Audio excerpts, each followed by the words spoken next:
The Great Pyramid was created as the final resting place of ancient Egyptian monarch Khufu. According to legend, French leader Napoleon entered the Great Pyramid and came back out looking shaken and super pale. He never revealed what he saw inside, but whatever it was is said to have affected him for the rest of his life. When Napoleon entered the pyramid, he would have walked through a super tight and ascending passageway. He'd then go through another passageway, known as the Great Chamber. This corridor would have been much taller than the previous one, and would have cobbles too. He'd then reach the King's Chamber, the centerpiece of the Great Pyramid, which was lined with huge blocks of granite. But it wouldn't have looked as grand as we might imagine. There are no hieroglyphics decorating its walls, as Egyptians only began decorating the burial chambers of pyramids much later on. The pharaohs' tombs deep inside the pyramid would have also been filled with treasures, from chunks of gold to the world's most expensive jewelry. But this would have all been looted a long time ago. The only thing that probably would have been left in there would have been a huge sarcophagus, which would have once contained the king's mummy. He'd also have to walk past the Queen's Chamber. This room most likely didn't hold any queens though, as pyramids were usually only built for one person. There are mysterious tunnels leading from here. To this day, no one is really sure what they're there for. And that's not the only mysterious and creepy thing Napoleon may have encountered, as stories of pharaohs leaving ancient curses on pyramids go way back. Many pyramids had warnings written on the outside, telling of horrifying things that would happen to those who entered and disturbed the peace. We might not know what exactly Napoleon found in the Great Pyramid that scared him so much, but we know for sure what was found in Tutankhamun's tomb. Tutankhamun was an ancient Egyptian pharaoh who was only 8 or 9 years old when he took to the throne. He became a cultural phenomenon when his tomb was discovered almost completely intact in 1922. His pyramid sits in the Valley of Kings in Thebes, modern Luxor, which is in Egypt. Unlike the Great Pyramid, Tutankhamun's tomb was covered in beautiful wall decorations. The walls told the story of how he would travel to the afterlife through the underworld. Egyptians believed all people would have to take this journey, so they would fill their tombs with objects and paintings to help them get there. There'd also be spells painted on the walls. They believed this would help people pass over to the next realm. The journey would be pretty long, and for that reason, the ancient Egyptians would also fill the pyramids with food. Tutankhamun's pyramid was filled with 8 fruit baskets. They even found something called gingerbread fruit in there. The rooms were jam-packed with furniture, statues, clothes, and staffs, amongst a whole bunch of other things. You'd likely find a lot of clothes and expensive jewelry in the pyramids as well. The ancient Egyptians wanted their ancestors to travel in style to the afterlife. They put Tutankhamun in his final resting place with over 50 pieces of clothing, all of the highest quality. There were tunics, scarves, gloves, and headdresses, and a ton of jewelry. Bracelets, pendants, necklaces, rings, and scarabs for protection were all found inside. Each of them was made of gold or precious stones. There were also fans made of ostrich feathers to keep the old pharaoh cool in the hot Egyptian sun. But the temperature inside the pyramids never actually went above 68 degrees Fahrenheit. The ancient Egyptians developed a super cool air conditioning system that we don't fully understand even today. Tutankhamun's pyramid also contained 130 walking sticks made from ebony, ivory, silver, and gold to help him on his journey. There were 3 chariots hidden away in case he got tired of all the walking. They also put 11 boat paddles inside, but there was no sign of any boat. The pyramids would be littered with the pharaoh's favorite scents and perfumes. During the excavation of Tutankhamun's pyramid, it quickly became clear that it had been robbed during ancient times. There was damage to doors and traces of oils left in empty jars. It looks like someone raided the pyramid for gold and the scents, perfumes, and oils that had been left for King Tut. There was still a bit of perfume, which was made from coconut oil and frankincense, left in one bottle. It seems like Pharaoh Tutankhamun loved board games. There was an ivory traveling set of senet in his pyramid. Although we don't know for sure exactly how to play it, we have figured out it was sort of an ancient Egyptian version of backgammon. It looks like it was a 2-player game where the goal was to knock your opponent off the board. Not really sure who Tutankhamun's mummy was supposed to play with, though. The ancient Egyptians had some rituals that may seem pretty strange to us. For example, they used to shave their eyebrows off if they ever lost a cat. So it's not too surprising they put some really weird things inside pyramids. Archaeologists discovered a collection of mummified cats and scarab beetles in pyramids that date back more than 4,000 years. They were found in the pyramids of Saqqara, which is south of Cairo. They also found a bunch of makeup kits and mirrors inside. Makeup was worn proudly by both men and women in ancient Egyptian times. Eyeliner was the most popular cosmetic. The Rosetta Stone was one of the best discoveries ever made in pyramids. It was found by our man Napoleon Bonaparte and his team. It's a black granite rock that dates back to 196 BCE. It's transcribed in Greek, Demotic, and hieroglyphic.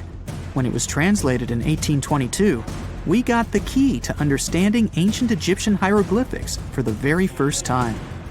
The discovery of Queen Hatshepsut's mummy in 1903 changed our understanding of the Egyptians forever.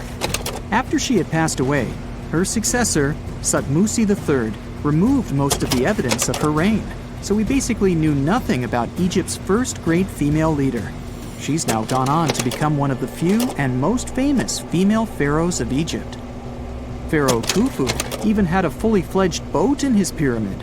Archaeologists uncovered more than 1,200 pieces of a giant boat near the Great Pyramid at Giza. They reassembled the boat, and it's a whopping 144 feet long. It's most likely a solar boat, which was designed to carry the resurrected king with the deity Ra. Fun fact, the Pyramid of Giza is the last remaining of the 7 wonders of the ancient world.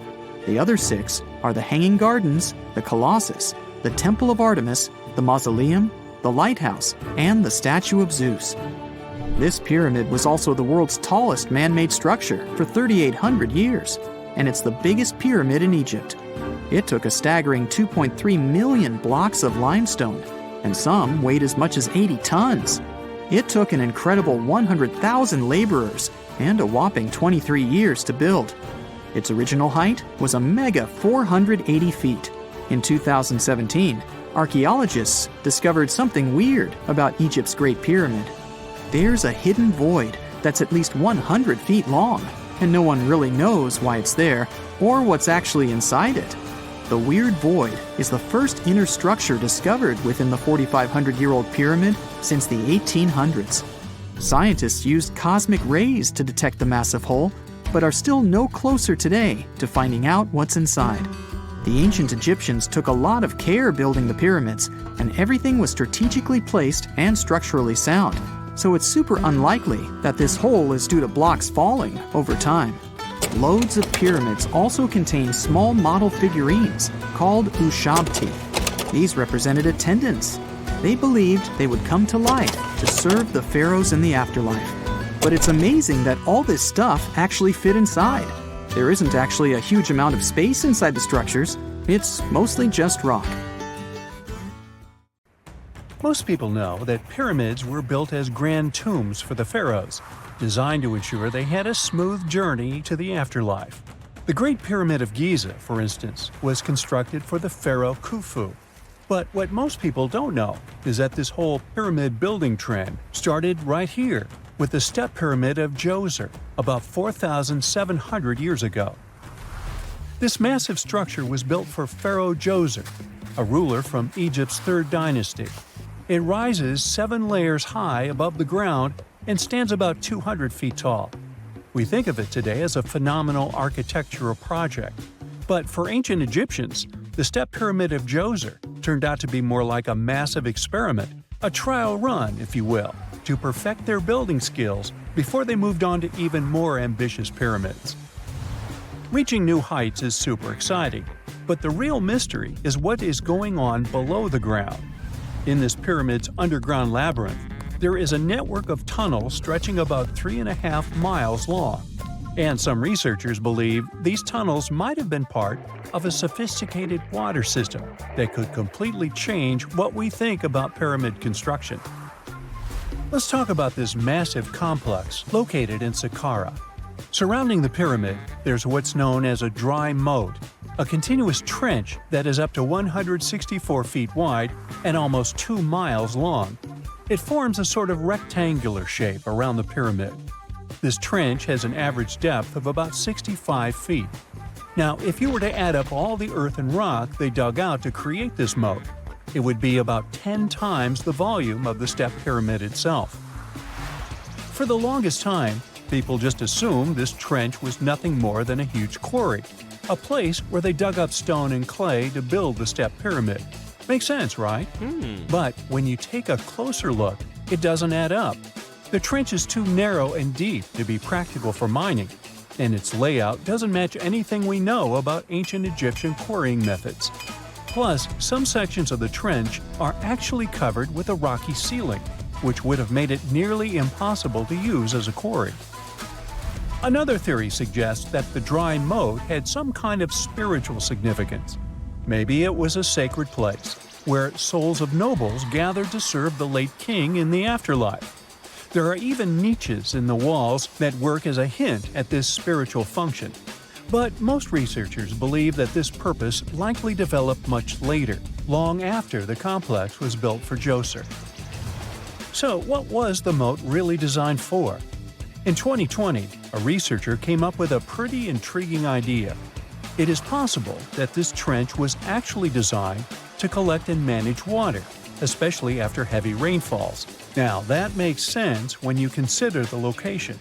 The moat sits in an area that could easily have been flooded by runoff water from nearby plains. This could also explain why the trench wasn't used for new graves until much later when the climate became drier and less prone to flooding. The story becomes even more intriguing, as this trench appears to be part of a larger, more complex hydraulic system within the Djoser complex. It is like the trench has several compartments, carefully carved out of the rock and connected by tunnels. These compartments likely served as a part of a water treatment system, where water would flow from one compartment to the next, getting cleaner as it moved along. Now, here is where things start to tie into the pyramid itself. The Djoser complex has a series of underground shafts, and some researchers think that water from the moat's deep trench might have been used to power a hydraulic lift system, and this giant water-powered elevator could have been used to raise the heavy stones needed to build the pyramid. It worked like a volcano, but instead of lava, water did the heavy lifting. Imagine a big deep hole in the ground at the center of the pyramid site. Inside this hole, there was a huge wooden platform, kind of like a giant raft that could move up and down. When the workers wanted to lift a heavy stone, they would fill the hole with water. As the water rose, the wooden platform started to float up, carrying the stone with it, almost like a giant water-powered elevator. When the stone reached the right height, the workers slid it off the platform and onto the pyramid. The idea is that water from the deep trench, after being cleaned and filtered, would flow into these shafts. A massive float, possibly made of wood, would then rise as the water filled the shaft, lifting the stones up to where they were needed for construction. Once the stone was in place, they'd let the water out, lowering the platform back down to the bottom, ready to lift the next stone.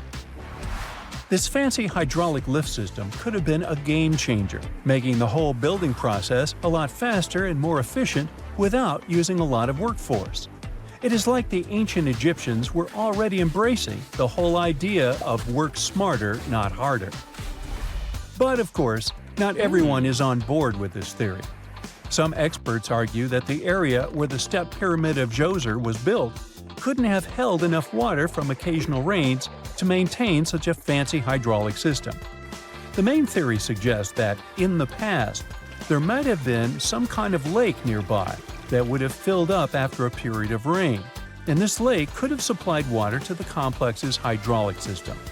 But there is no mention of such a lake in any ancient Egyptian writings, so it might be more of a what-if situation than a reality. And then there's the issue of the hard work itself. Remember when I said this method could have allowed the ancient builders to raise stones with far less effort? Well, that might not be entirely true. According to some experts, Just building this hydraulic device would have required a lot more heavy work than simply moving the stone blocks using good old-fashioned manpower. And let's not forget, the step pyramid of Djoser is like a baby pyramid compared to those that came later. The stones used for Djoser's pyramid weighed, on average, about 660 pounds each, which is nothing compared to the more than 2.5-ton blocks used later for the pyramid of Chephren. If this cool water lift theory gets completely ruled out, we still need to explain how this pyramid was built in the first place. To answer that, we need to rewind a bit and talk about the original plans. See, before Djoser's tomb became a pyramid, the idea was to construct a simple mastaba. This type of tomb was pretty common in earlier periods, a flat-roofed, rectangular structure with sloping sides. But after the original mastaba was finished, they decided to expand it a bit by adding more layers on top. And then they added even more layers, until the construction reached 6 distinctive steps, each one smaller than the previous. And they probably did all this by raising those heavy stones using ramps, not a water-powered elevator.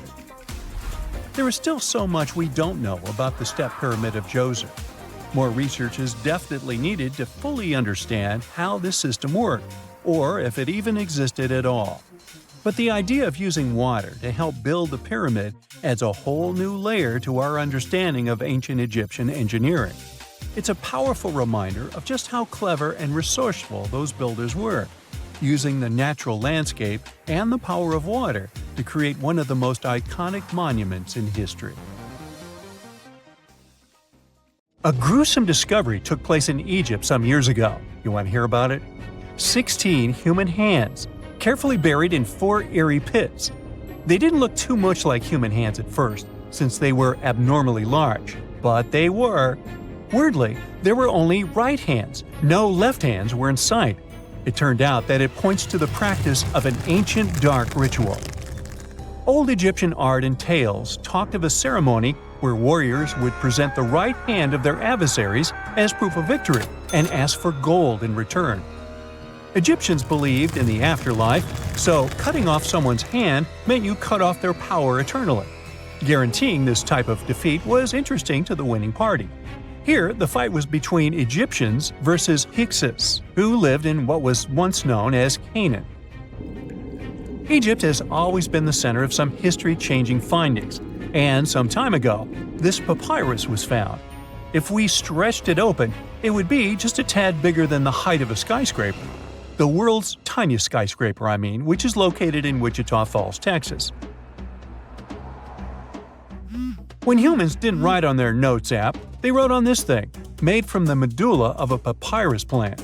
Around 2,000 years ago, ancient Egyptians wrote something reminiscent of a book where they describe most of their funerary traditions and their visions of the afterlife.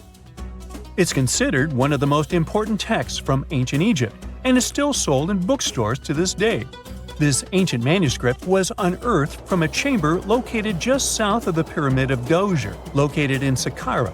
Oh yes, Djoser is the oldest pyramid in Egypt and not the Giza pyramids like most people think. So recently, the site of Saqqara buzzed with excited archaeologists who probably found one of Egypt's oldest complete mummies. They believe that this beautiful and well-preserved mummy was that of a wealthy man. He was discovered in a deep shaft, covered in layers of gold leaves. There are many symbols that show he was an important and wealthy man, like the band he wore on his head, the bracelet on his chest, and the fact that he was embalmed with a tunic, which was reserved for Egypt's finest. The most exciting part of the entire discovery was finding the resting place sealed with mortar, just as the ancient Egyptians had left it 4,300 years ago. Now this may sound weird, but back in 2008, archaeologists discovered a missing pyramid. Now it went missing because it deteriorated over the span of 4,000 years. Today, you can only see its base. It was a pretty important site back in ancient times.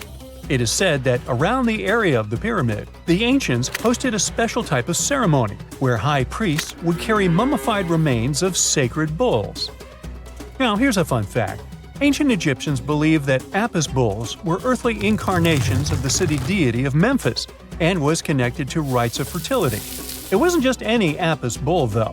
They needed to be all black, with a single white mark between its horns and a bunch of very specific characteristics. They were selected by the local priests and honored until they passed away. After that, they were mummified and buried in underground galleries.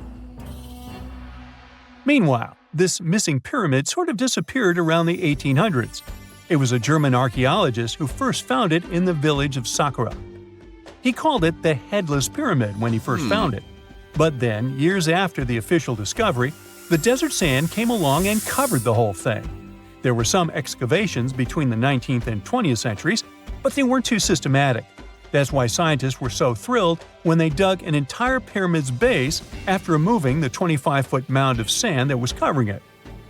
Oh, and it turns out American archaeologists are excavating a cemetery in Egypt that could contain over 1 million mummified bodies.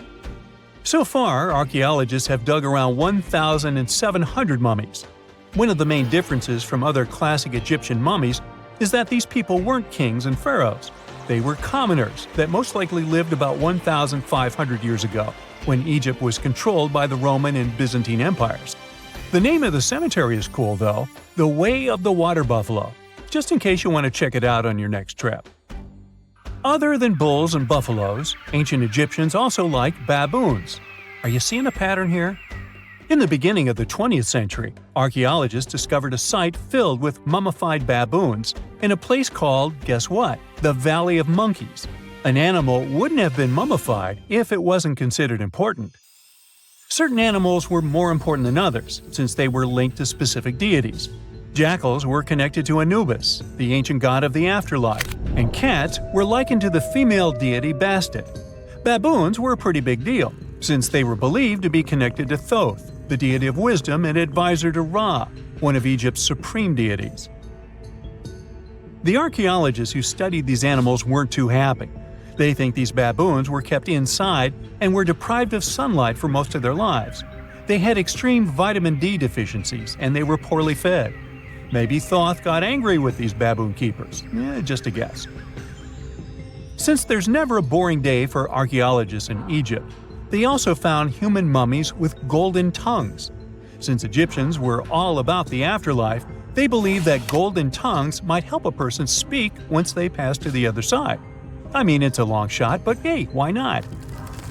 Some of these mummies were placed in wooden coffins with goods, such as necklaces, pottery, golden artifacts in the shape of lotus flowers and scarab beetles, and iPhones. Just kidding. A new temple was also unearthed recently in Egypt. Scientists believe it was dedicated to honor Zeus Cassios. That deity would be a cross between Zeus, the almighty Greek deity of the sky, and Mount Cassios. While digging around the Sinai Peninsula in Egypt, archaeologists spotted 2 pink granite columns poking out of the ground, and bingo. They believe these columns represented the temple's front gate and collapsed during an earthquake many years ago. And speaking of deities, there weren't only super serious deities. Recently, scientists unearthed a golden ring in a city south of Cairo. No, Frodo, it's not magical. It was a normal gold ring, but it had the depiction of the deity of fun, officially named Bes. This deity is often described in sacred texts as a happy, chubby dwarf. Today, many tattoos we get are sorta deprived of any sense and are made of aesthetic purposes only. In ancient Egypt, though, women would get tattoos as a token of protection for childbirth. That's what scientists think, at least. Around the Nile region, scientists found some mummies that had well-preserved tattoos, which is a rarity since the skin deteriorates so easily. 2 of these women tattooed their lower backs, and the drawings were simple. They were mostly pictures, including that same chubby dwarf we just talked about, Bes. He also had a side hustle as the protector of women during childbirth. Now, would you believe me if I told you ancient Egyptians invented robots? No? Well, that's because that's not entirely true.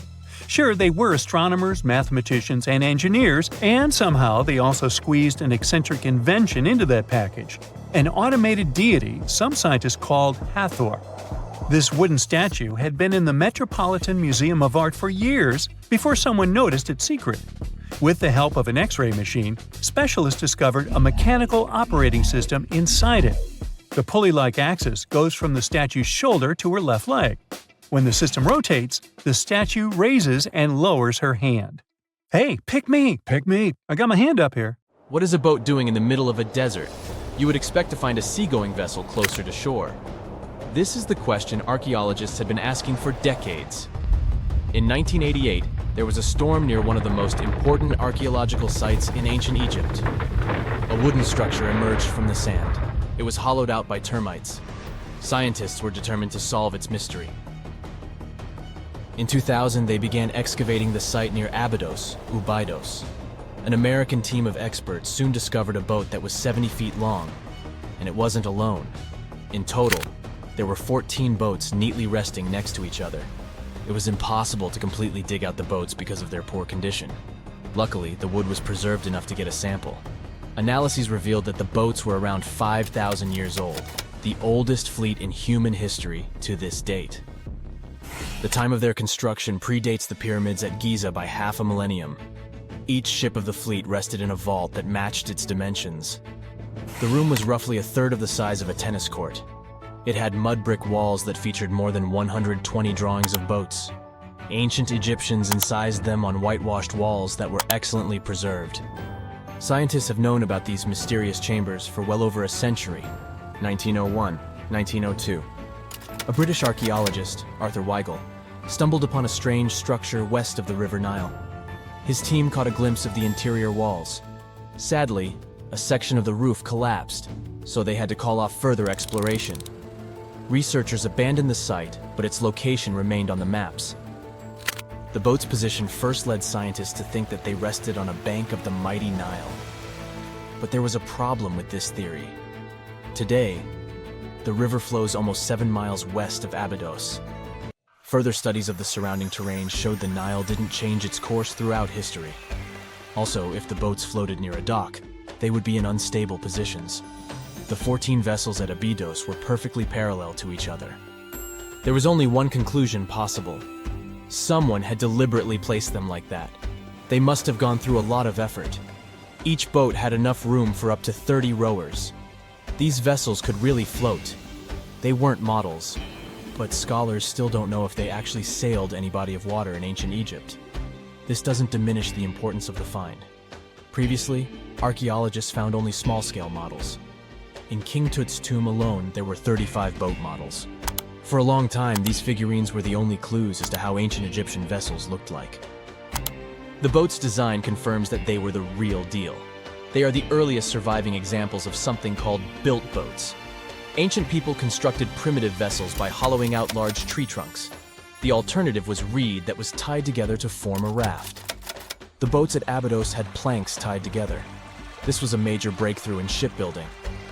During their lifetime, the boats must have seemed impressive.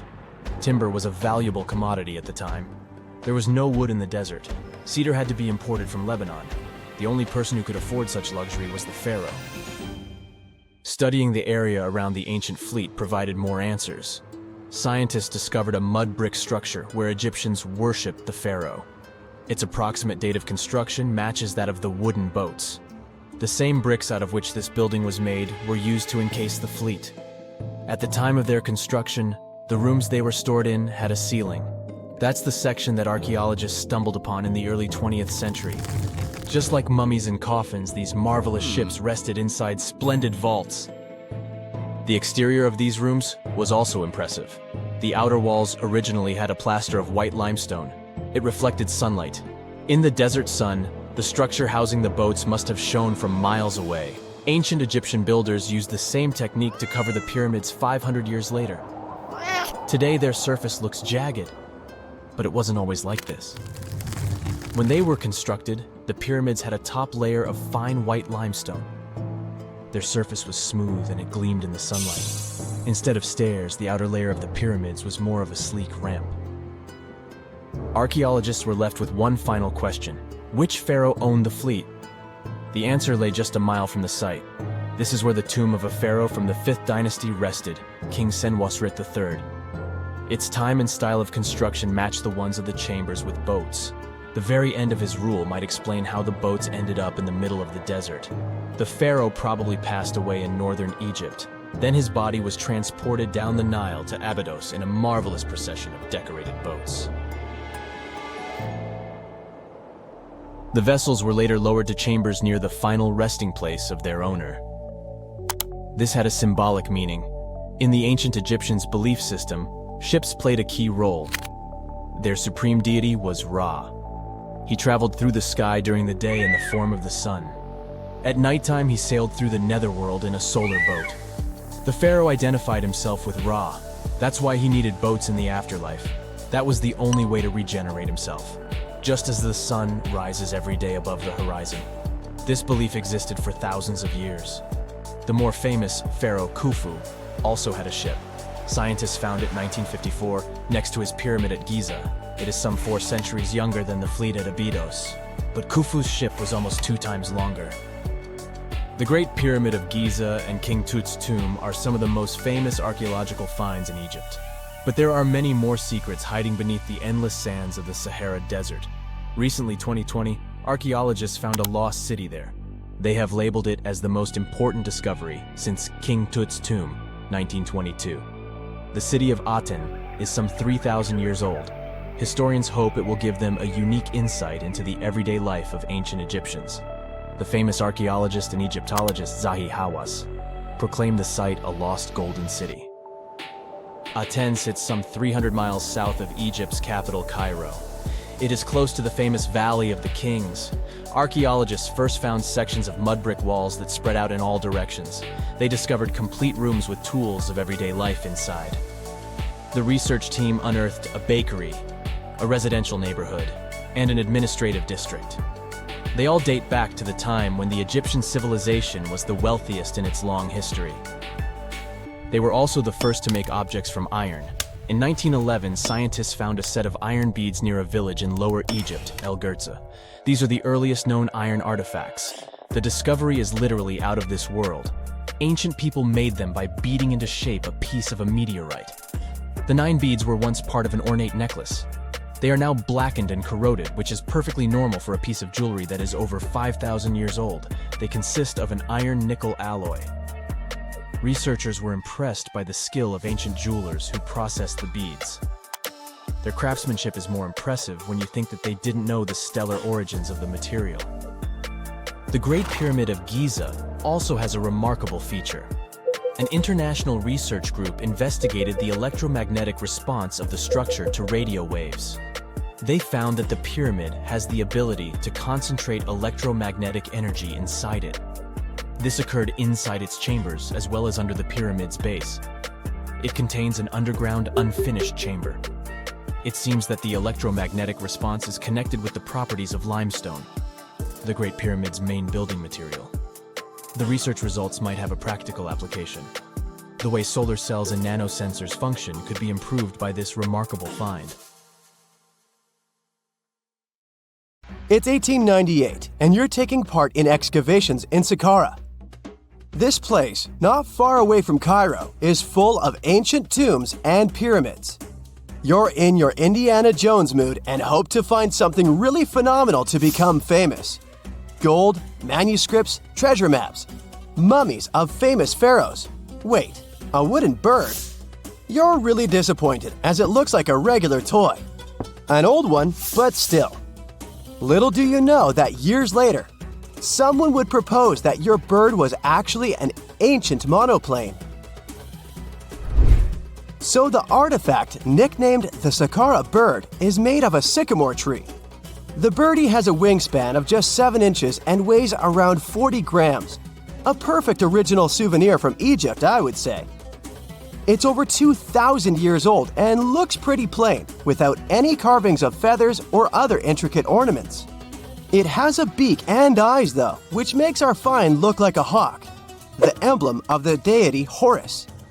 Its tail is rather unusual as it's squared, looks weirdly upright, and it seems like the sunken part of it was the place for a now missing piece.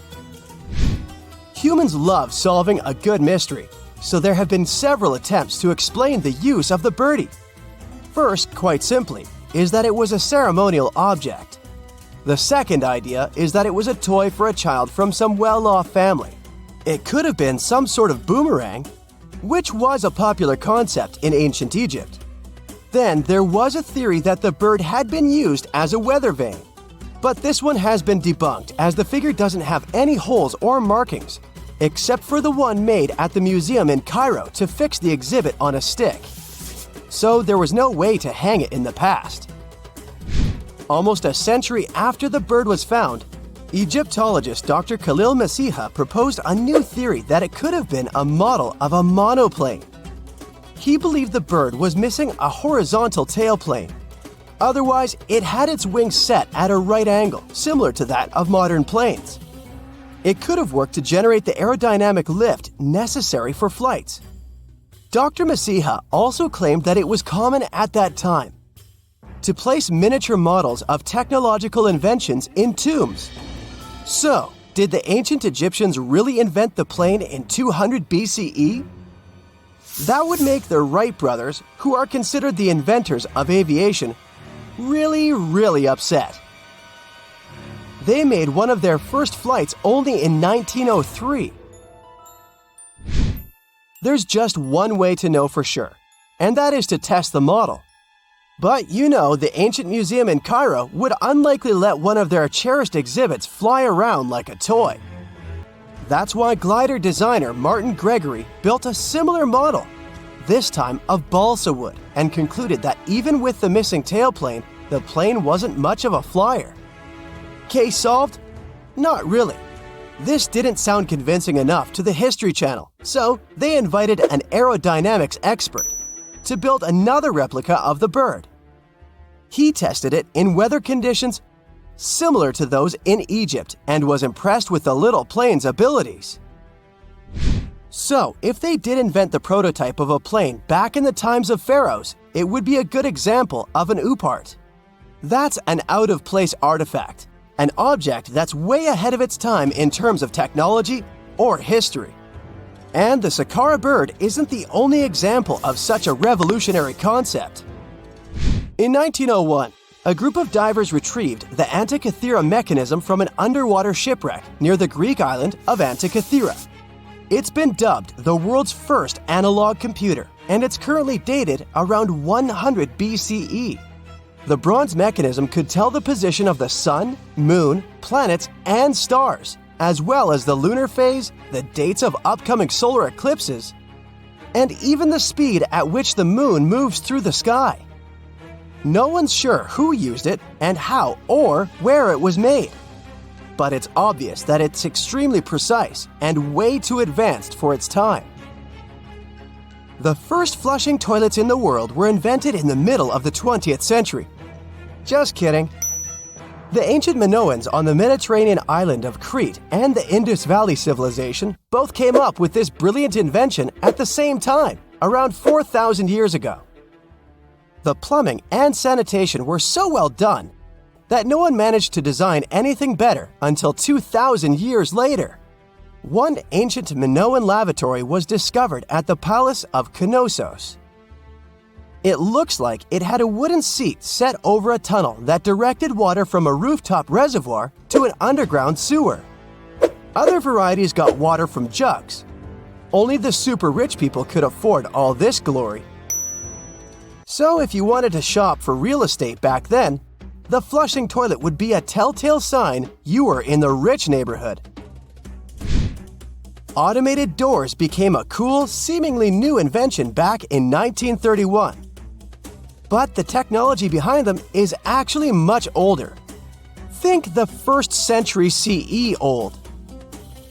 Mathematician and engineer Heron of Alexandria came up with a hydraulic system to open and close temple doors. To bring it into action, you need to light a fire to produce heat. There was a brass pot under the fire, half filled with water. The inventor connected the brass pot to containers that acted as weights. When the fire was burning, the water moved into the containers. They went down and pulled the ropes. It was nothing like a supermarket door that opens in front of you before you even have time to think. Heron's door took hours to open, and there was no way to stop the process. That's why they only opened the doors once a day before people entered the temple, to add some mysticism at the temple during ceremonies. Spooky. Looks like the first ever battery was invented in Baghdad around 2,000 years ago. A German archaeologist found this oval-shaped clay jar in 1938. Scientists are still not sure what purpose it served and who exactly invented it. There is a theory that it was used for electroplating objects with precious metals. When they filled it with a weak acid like vinegar, the battery produced around 1 volt of electricity. Another theory says it was a vessel for sacred scrolls. Would you like to buy contact lenses designed by Leonardo da Vinci himself? In 1508, he invented a glass lens with a funnel on one side. You were supposed to wear it with water inside to improve your vision. Sounds a bit uncomfortable, doesn't it? So, around a century later, French scientist René Descartes decided to improve the idea and make the cornea contact the future lenses. Contacts because they contact your eyes, get it? The glass tube with liquid did help improve vision, but blinking was sadly impossible. 2.5 centuries later, new technologies in the glass industry let scientists design contacts that would fit in the eye and even let the wearer blink. Thanks, guys!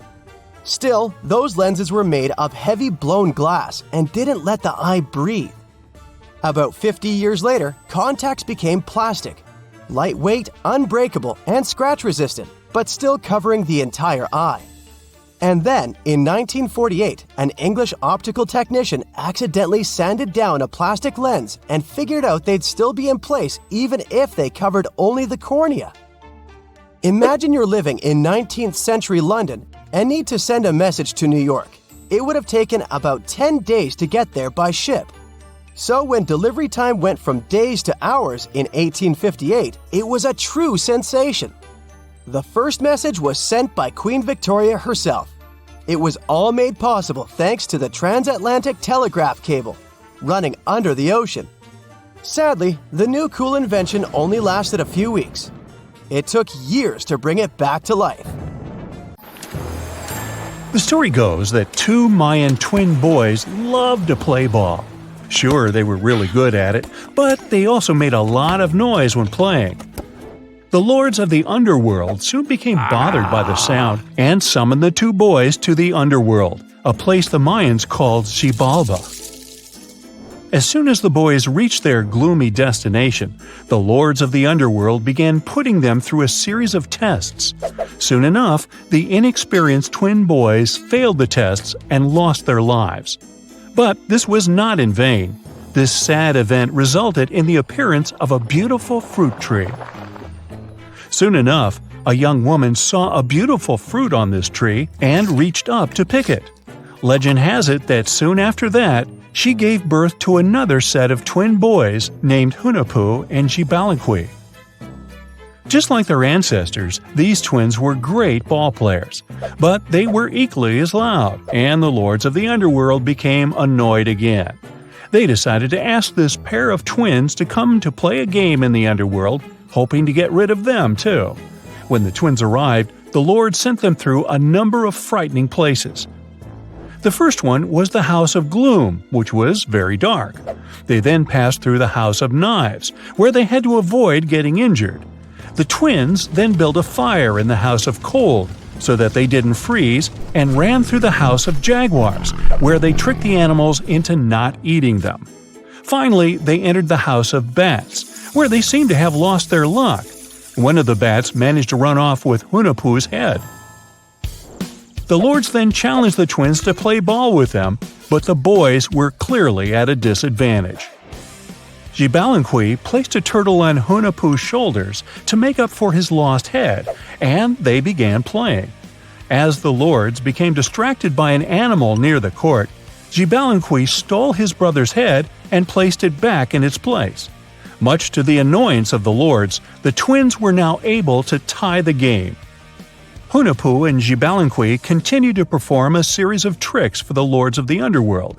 One of them involved Xibalba injuring Hunahpu and then bringing him back to life. The lords were so impressed by the twins' performance that they asked them to do the same trick on them. Of course, the twins agreed, but after performing their trick on some of the lords, they refused to revive them. Seeing what had happened, the lords of the underworld admitted defeat and begged for their lives, promising not to intervene in the lives of people ever again. Hunahpu and Xibalaqui were happy to have avenged their ancestors and gained the respect of the lords. Legend has it that the lords of heaven were so impressed by the twins that they took them to live in the sky by turning them into the moon and the sun. The Maya civilization was one of the most dominant indigenous societies in history, and their folklore and traditions are still discovered and studied today. They used to live in a territory called Mesoamerica. It was made up of modern-day Mexico and parts of Central America like Guatemala, Belize, Honduras, Yucatan Peninsula, and El Salvador. They lived from 1800 to 900 BCE and up to 900 to 1500 CE. Apart from their impressive legends, the Maya were very skilled inventors. They're known for their calendars, writing systems, farming methods, and sports. Their writing, for example, was found preserved on buildings and stone monuments, as well as in rare books and pottery. It's a system made out of more than 800 hieroglyphics in various combinations. Each of those signs was said to represent a syllable. Their writing system was deciphered by accident by Tatiana Proskorakov, an American woman who initially studied to be an architect. Since she didn't find a job in her field, she eventually became a Mayanist in her own right, despite not being academically trained. She was the first to notice that the Mayan upended frog glyph meant birth, and that their toothache glyph meant the date when the king ascended to the throne. It made it easier for scientists to pinpoint birthdays, as well as the names of the rulers of a specific Mayan dynasty. They also invented the concept of zero, which is seen as one of the greatest innovations in mathematics, physics, and human history altogether. Sure, even back then, people understood the idea of having nothing, but the concept of zero as a number is a relatively new invention. A fun fact about Mayans is that they really liked hats. The bigger your hat was, the more important you looked. Not only was it a sort of fashion statement, but it also made them look taller, which was a big deal for their aesthetic. The Mayans also came up with one of the most intricate and complex calendars in human history. It was the first to use zero as a placeholder. Their calendar ended on December 21st, 2012, which led some people to believe that it translated to the end of the world. Obviously, that was not the case. It just so happened that the date coincided with the end of a Mayan cycle of years. But you know, as advanced in science and astronomy as they were, they did make some mistakes. One of them was their belief that the world was flat. Their theory was that the four corners of the world were watched by the brother lords, who kept the sky from falling over their lands. Hats off for their menus, though, as they were well-known chocolate eaters. They turned eating chocolate into a form of art. The drink they made wasn't really like the hot chocolate we enjoy today, though. Their recipe included mixing cacao with water, honey, chili pepper, cornmeal, and other ingredients to make a foamy, spicy drink. The ritual of drinking cacao was a crucial part of their celebrations. We're not done discovering all the amazing parts of their architecture and civilization. It was only a few years ago that a Maya pyramid was found at Tonina, in the Mexican state of Chiapas. It was estimated to be more than 1,000 years old.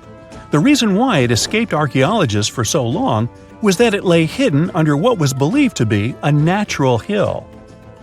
The ruins of two Mayan cities have been recently discovered in the Mexican state of Campeche. Why didn't we find them until now? Well, they were concealed by really thick vegetation, which made it difficult for archaeologists to reach them. The Mayans didn't just disappear. Their descendants are still around today, many of them choosing to live in their ancestral homelands. You can find them in Guatemala, for example, where the Maya people make up the majority of the population. Overall, the Maya ethnic group contains people that speak different Mayan languages, such as Yucatec, Quiche, Quechua, or Mopan. They had no idea what a spa day was, but the Mayans really enjoyed a nice sweat once in a while. Sweat lodges were discovered around ancient Mayan sites. They were built out of stone or adobe. These rooms were an essential part of their cleansing and healthcare rituals. One of the earliest sweat lodges was found in Quello in northern Belize and appeared to date back 3,000 years. One of the most important parts of the Mayan culture was a ball game which they named Pix. It had both political and spiritual significance. We can see ball courts at important parts of Mayan archaeological sites. The main goal of the game was to pass a rubber ball through a very high stone hoop without using your hands. Basically, it was a combination of soccer and basketball. However, it could have serious consequences. The loser could, at times, even lose his own life. Ooh, high stakes indeed. Because of this game and the need for bouncy balls, the Mayan people were some of the first cultures to use rubber.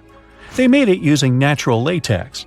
There were different kinds of rubber depending on what natural substances the latex was mixed with.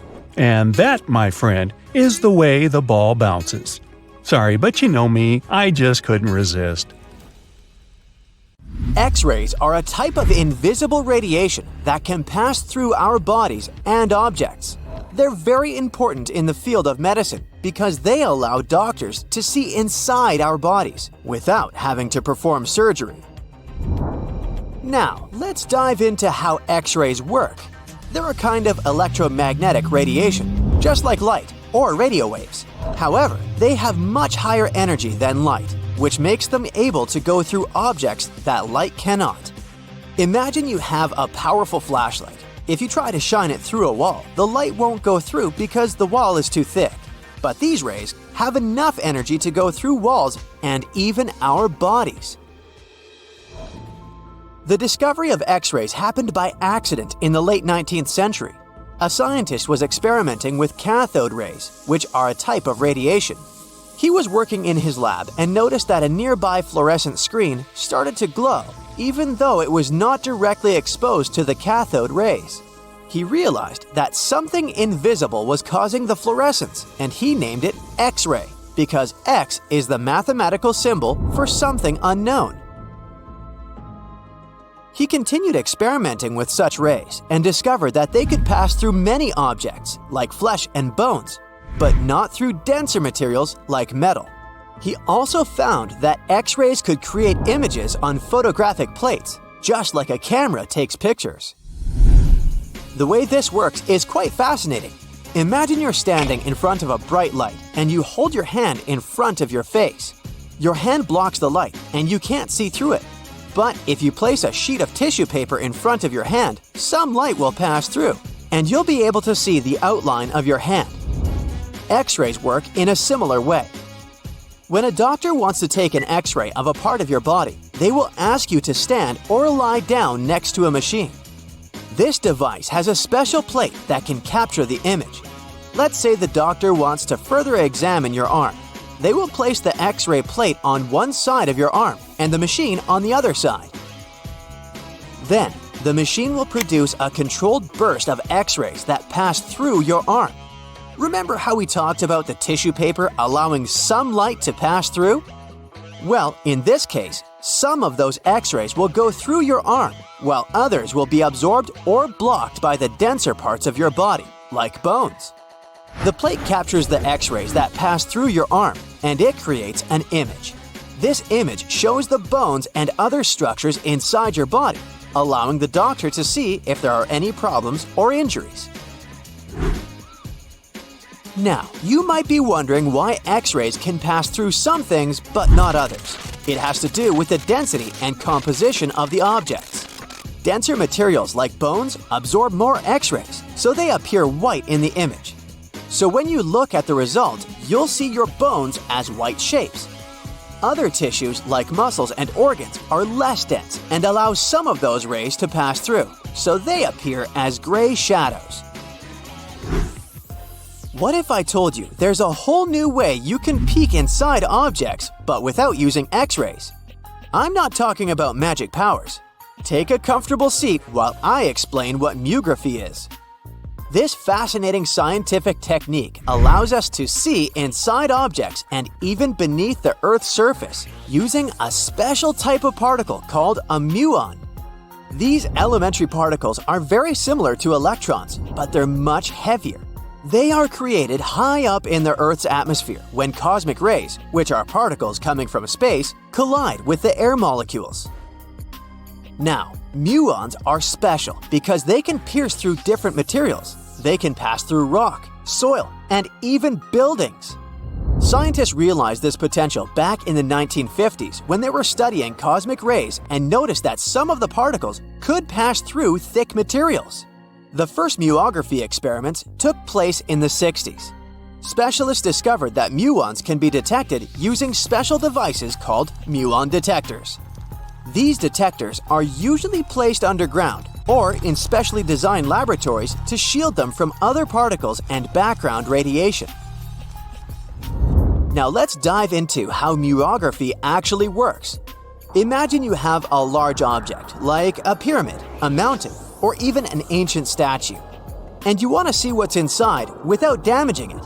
First, detectors are positioned around the object or in the area you want to examine. These detectors are sensitive to muons and can track their paths. When such a particle passes through a detector, it leaves a trace, like footprints in the sand. By collecting data from multiple detectors, scientists can reconstruct the paths. Here's where things get really cool.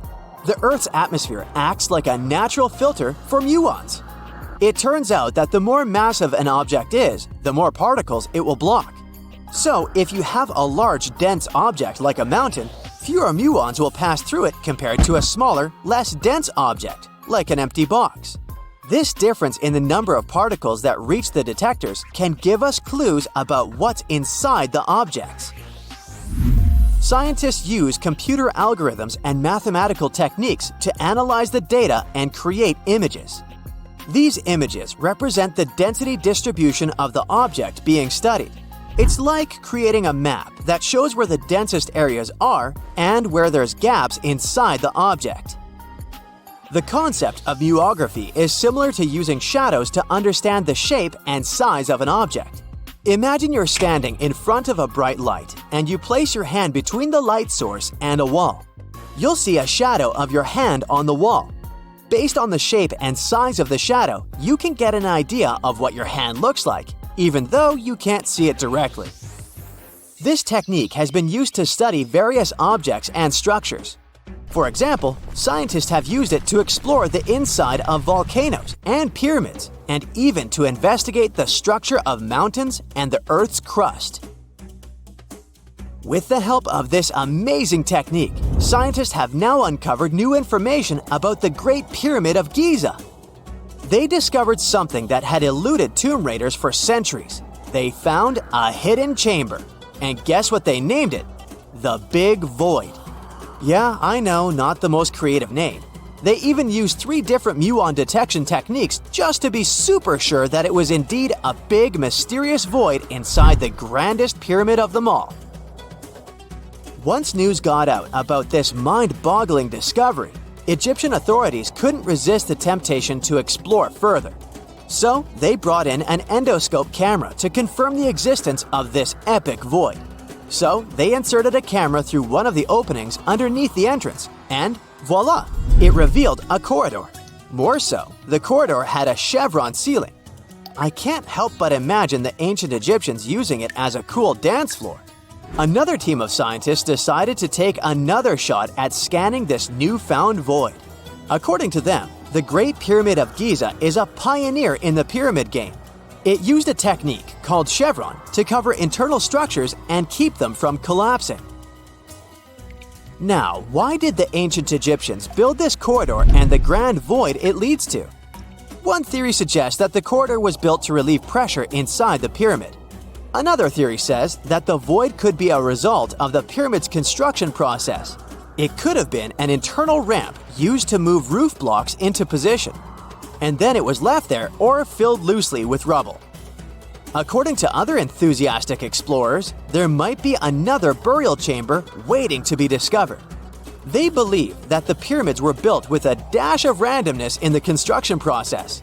As the builders worked their magic, they realized that some chambers wouldn't be able to handle the weight of a majestic sarcophagus. So they made adjustments on the fly, creating new plans as they went along.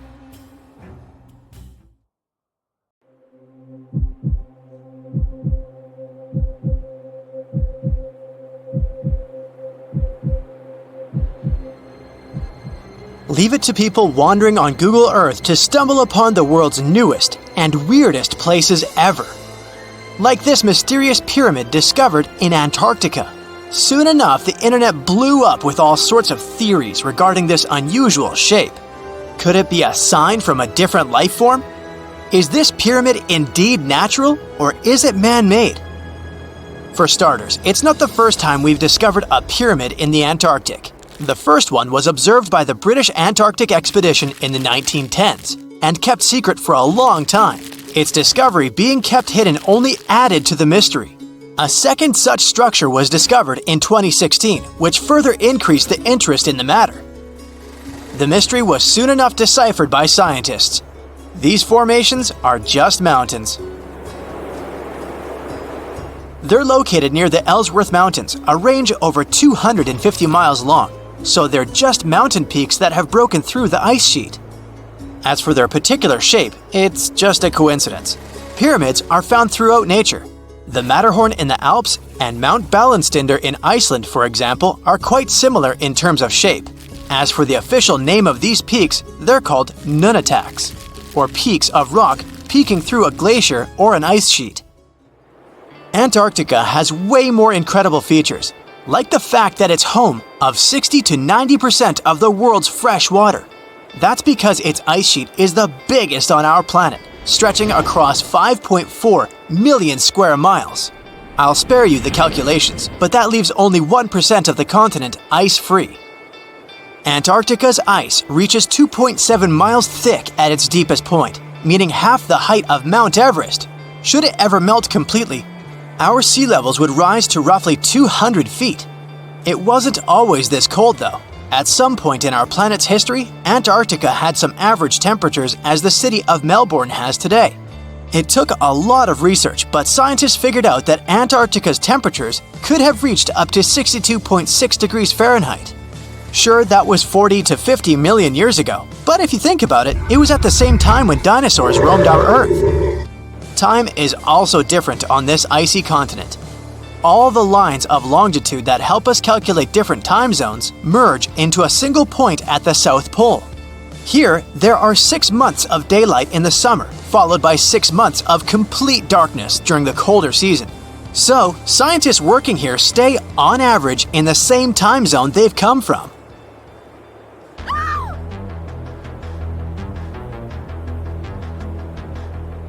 The Blood Falls aren't a chapter of a thriller movie. They are merely a series of waterfalls located in one of the driest regions of Antarctica. They emerge from an underground lake filled with a special type of bacteria. These little organisms use sulfates as fuel instead of sugars, which makes them very intriguing for scientists. The water contained in this lake is so full of iron that it basically just rusts when it meets air. So, the reddish color of the waterfall also gives it its trademark name. The megalodon was the largest predator ever known in our planet's history. In terms of its location, the megalodon lived practically in all waters on our globe, except near the poles. The reason why there are no megalodon teeth found in Antarctica is probably because the gigantic creature was adapted to only warm tropical and subtropical waters. If you plan to visit Antarctica by boat someday, just know you might not get there on a non-metallic boat. The hull of your transportation device must be made of either steel or aluminum to withstand the harsh weather conditions here. Antarctica isn't home to a lot of bugs. In fact, there is only one true species of insect that calls this place home. It's a wingless midge called Belgica antarctica. This fly is so tiny that it only reaches 0.08 to 0.23 inches long, but it's still the Antarctic's largest terrestrial animal. A lot of Antarctic fish also come with an antifreeze substance in their blood. They don't necessarily need it for protection against the cold temperature, but mostly against touching ice. These antifreezes are made up of large glycoprotein molecules. They surround any small ice crystals that may form, making sure they don't spread through the animal's tissues, which could cause a lot of damage. They also create a sort of small pillow blocking the sharp ice crystals, so they're less likely to cause any pain. It also doesn't rain a lot here on this icy continent, but one amazing meteorological quirk of Antarctica is that it's full of diamond dust. This dust is basically small ice crystals that pop out of humid air close to the Earth's surface. Think of it like an icy fog. As they flow through the air and get touched by sunlight, they begin to sparkle, making visitors here feel like they're surrounded by diamonds. It's probably the last place you'd want to go into labor, but in 1978, the first person was born here ever. Emil Marco Palma was its name, and ever since, 10 other people have been born here in Antarctica. There's a lake on this icy continent that is so full of salt, it makes it impossible for it to freeze over, even if temperatures can go as low as 5 degrees Fahrenheit. That's because pure water freezes at 32 degrees Fahrenheit. Water that has salt in it, or any other substance for that matter, will freeze, but at a way lower temperature. That lower temperature is adjustable depending on the substance itself and the amount that has been placed into the water. Antarctica was the last official continent to be discovered. It remained completely unseen until the 1820s. But it took another 20 years to confirm it was actually a continent and not just a group of icy islands. Just because it's really cold here doesn't mean you can't go on a date here. One December night, an American scientist that was posted in Antarctica logged into a dating app simply out of curiosity. He was certain no other profiles would show up, but to his surprise, he found someone soon enough. Another researcher who was stationed just 45 minutes away, by helicopter of course. They eventually got together and went on the first date in Antarctica ever recorded. Apart from ice, this continent has something else way more abundantly than any other piece of land on Earth: meteorites. If we look at the research done by scientists, meteorites have equal chances of reaching any place on our planet. However, once they go through our atmosphere, the situation is a bit more complex. That's because different climates on our planet, like the humid ones found near the jungle, have a lot of moisture and oxygen, which will corrode most meteorites. The climate in Antarctica is really dry, so the possibility of meteorites corroding is little to none. More so, it's way easier to spot these rocks on the icy white surface of this area than in any other place on Earth. If you're not scared of the cold, you'll surely freak out when you hear about the winds here. That's because Antarctica is for the most part the windiest place on Earth. Wind speeds have been reported here to reach even 200 miles per hour. Imagine working 7 days a week on a large-scale construction site. You, along with thousands of others, carry millions of stone blocks and put them on top of each other according to a complex system. You work without modern construction equipment. You have no air conditioning or constant access to water. It's so hot outside that you can fry eggs on the road. You've been building the pyramid for decades, and now, when it's finally done, you enjoy the result of the colossal work of thousands of people. You're looking at a giant cultural monument of global value that will freeze in time and amaze people for tens of thousands of years. A few thousand years have passed. People in the 21st century see the pyramids and are like, "Wow, I can't believe humans have built this." Yeah, the people who built the pyramids wouldn't have appreciated such a theory. But actually, there are reasons to believe that people built it using some fantastic technology.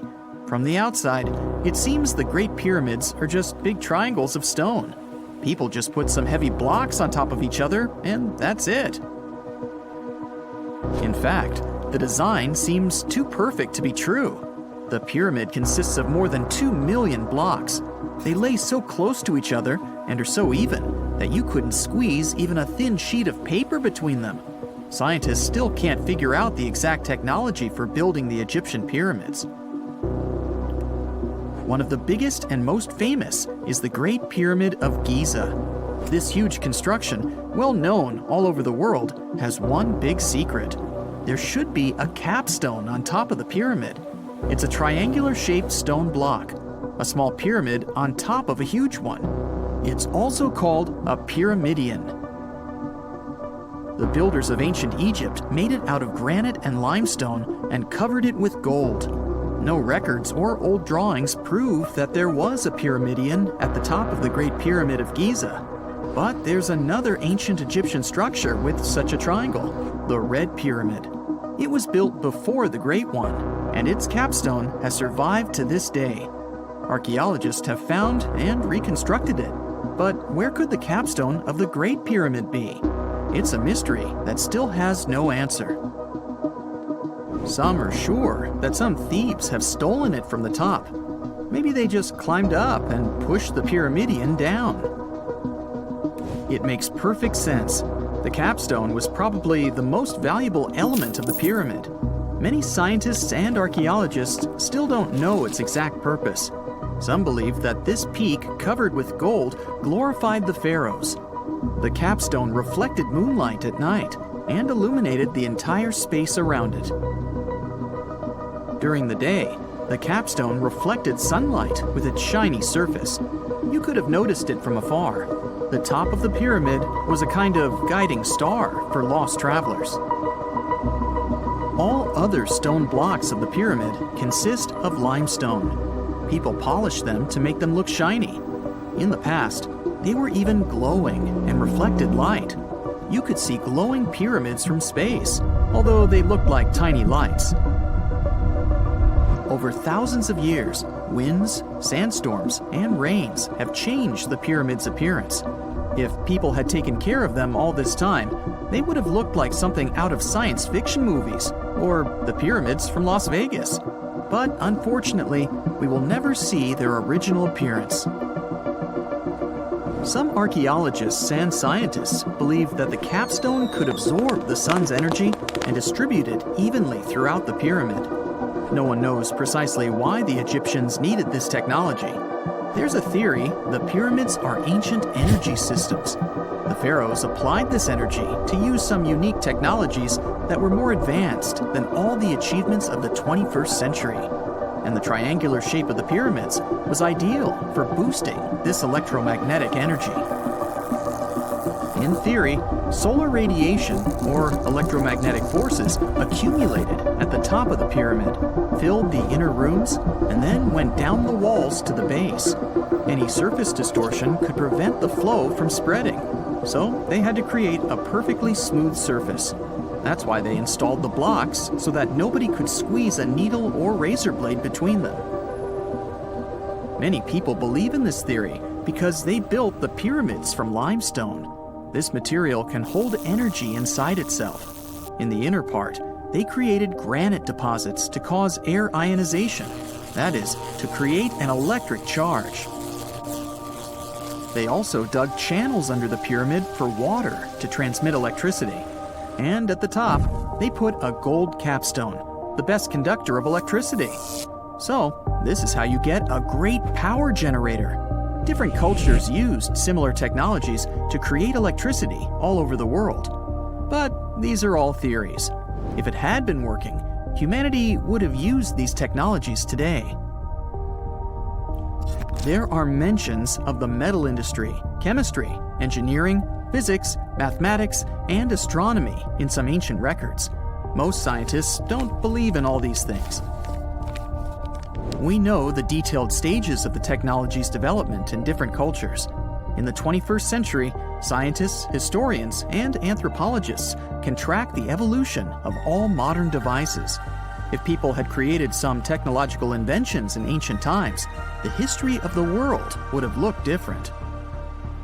Perhaps all the achievements of antiquity could have been wiped off the face of the earth by global cataclysms, and it can happen to us. Just imagine how people would dig up a laptop in 5,000 years. Perhaps they wouldn't understand what kind of device it is. Another Egyptian wonder surrounded by mystery is the statue of the Sphinx.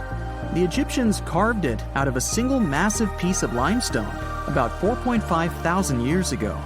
But scientists still don't know the exact date of its construction or who built it. People painted the Sphinx in different colors, so it looked much brighter and more vivid in the distant past. It was shining just like the Great Pyramids. Anyway, time hasn't only changed its appearance, but its name too. Initially, the Egyptians called it Pyramids. The Greeks renamed it the Sphinx about a few hundred years after it had been built. The Sphinx emphasized the greatness of the rulers of Egypt. It also performed a symbolic function of a watchdog guarding the tomb of the pharaoh and the paths leading to it. This version sounds realistic, since archaeologists have discovered many secret entrances at the foot of the Sphinx. Perhaps these rooms and intricate tunnels lead to underground halls with treasures. And treasures don't always mean gold and jewelry. According to legends and theories, the Sphinx guards the Hall of Records, the storage of all humankind's knowledge. The information about the ancient mythical state of Atlantis could be there. You can find many detailed maps of the internal dungeons of the Sphinx on the internet. They show structures 12 stories deep under the statue. It looks like a small city filled with gold, scrolls of knowledge, and various ancient artifacts. But don't believe all these maps. These are just theories. Several thousand years have passed, but people have very little information about it. Archaeologists know that there are still many strange and exciting things about the Sphinx that are still undiscovered. Some locals are afraid to research because they believe they can awaken something terrible from the underground depths. Therefore, it's mostly scientists from other countries who conduct the excavations. In 1998, scientists discovered strange tunnels leading to empty rooms under the Sphinx. They realized that some people tried to get there through tunnels in the past, and maybe those people took all the treasures that were there. One of the legends says that some powerful artifact lays beneath the Sphinx. Its technology can change the whole world, but the locals are hiding it because it can damage the planet. Some believe that you can find evidence of unknown technologies painted on the granite walls in the pharaohs' tombs. But most likely, these paintings and signs tell us the myths and legends of ancient Egypt. But what if Egyptian symbols and drawings are detailed instructions for using ancient technologies? What if the locals that lived at that time thought, people in the future won't be able to get energy themselves. Let's leave some detailed instructions for them. Anyway, there are many riddles and theories. In reality, the search for answers is a dangerous undertaking, since it's not easy to get into the underground halls. Excavations can ruin the structure of the entire Sphinx. Any person inside the tunnels may get lost and never be able to find their way back. Besides, it costs a lot of money. Now, what would be awesome is if people could invent some device that could scan underground areas and show their detailed models. This just in, the world's oldest pyramid was built during the last ice age. And I'm not even talking about Egypt. I'm saying our ancestors might have spewed a 27,000-year-old pyramid in West Java. Gunung Padang is not exactly shouting pyramid. It's more of a mound with huge scattered stones tossed all over it. But local people seem to revere it, and they have for centuries. It wasn't until recently that the Indonesian authorities decided to excavate a bit deeper to see what all the fuss was about. They ended up finding the remains of a human settlement. It was rather unexpected, since the mound is pretty high up. This excavation could only prove there were humans in the area as far back as 45 BCE, which sounds reasonable. It was up to an Indonesian geologist named Donnie Hillman to prove that Gunung Padang is the world's first pyramid. He used all sorts of new technology to support his claim. Our guy used carbon dating, which digs deep into the earth and takes whole chunks of soil. He found layers and layers of constructions, like he was digging up Rome and finding ancient buildings buried in the ground. His research proved that there had been caverns and even rooms down there, which could only mean one thing: humans. As for the rocks located up in the mound, they were most likely strategically placed by the people who lived there back in the day. They needed a place to meditate, so they arranged things in a harmonious way. Their smooth surfaces wouldn't be the result of years of erosion, but the works of great sculptures, the Michelangelos of their day, let's say. If this is all for real, then human civilizations began way before we think they did. Our ancestors, the Paleolithic humans, didn't have what it took to be considered a civilization, especially not the tools and knowledge to build pyramids. They needed a lot of masonry skills, which weren't all that available during the last ice age. His peers don't share this view, though. They could believe Hillman's theory if he had found evidence such as charcoal and bone fragments, but he didn't.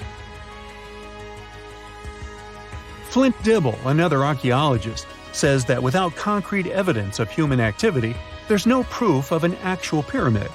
In this case, all the data proves is that the soil in the mound dates back to 27,000 years ago.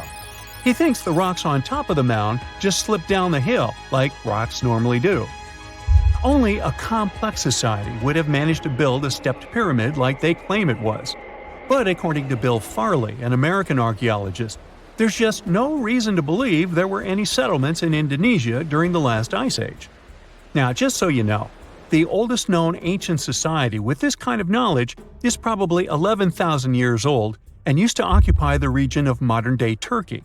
Take a look, Turkey's Göbekli Tepe. It's also not a pyramid, but it's the oldest monolithic construction made by humans. Back in the Neolithic period, a lot of people settled there, and there are proofs for it. For example, the walls there are covered in ancient drawings of clothing and wild animals. Until recently, the title of the world's oldest pyramid went to a three-sided construction known as the Djoser Pyramid in Egypt. Djoser is located just a few miles south of the Giza complex in a town called Saqqara. It made its way to popular culture more than once. In the 18th century, it became a common feature in European paintings. Young men from the cultural elite did a grand tour around the world, and Saqqara was at the top of their list.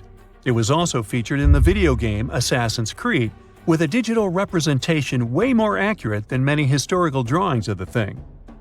That was kind of a big deal in ancient Egypt, to build pyramids for kings to spend their afterlives. And if you thought the Khufu pyramid was the oldest one in the world, well, Djoser was built 70 years ahead of that time. The development of new technology has allowed archaeologists to make groundbreaking discoveries, and a new, or should I say ancient pyramid in South America might win the title in dispute.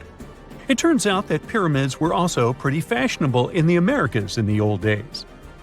Among them are the iconic pyramids of Guatemala's Tikal temple complex, the same ones that appeared in Star Wars No. 4. But to find the oldest pyramid in the Americas, one would have to travel to Peru.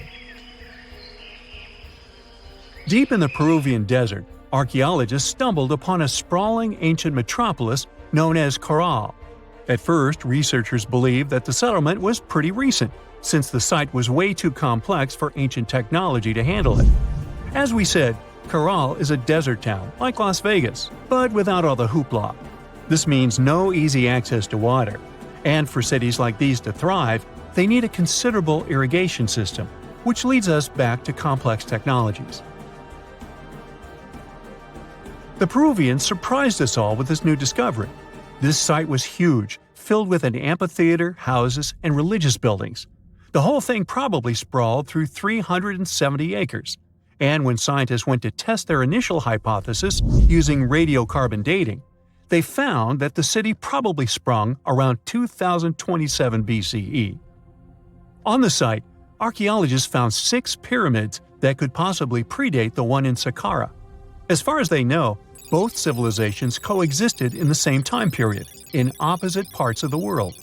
But since researchers can't pinpoint the exact age of Caral's pyramids, it's pretty hard to guess which civilization completed their pyramid first. If only we had a crystal ball. Now, it just so happens that the shape of a pyramid is something that nature is able to produce all on its own, leaving us modern-day humans a bit confused.